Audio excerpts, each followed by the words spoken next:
Let's ask ourselves, why table? What is the use of table?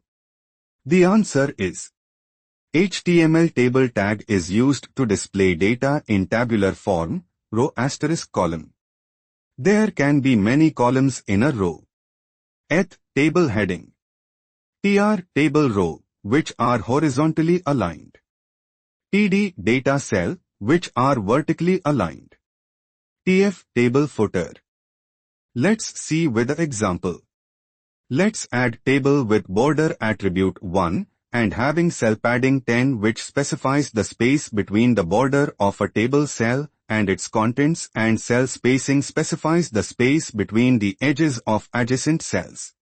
Let's now add row for the table using with heading like name, roll number, age and gender.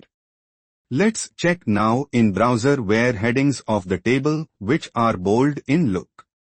Let's now add a record or row to the table. Let's give name as student name 1. Let's add 3 more cells or columns. Now let's add roll number as 1 and age as 22 and gender as male, and let's now check in browser. Let's now add 3 more records or rows and check now in browser. We have now added a table in a web page. Happy coding!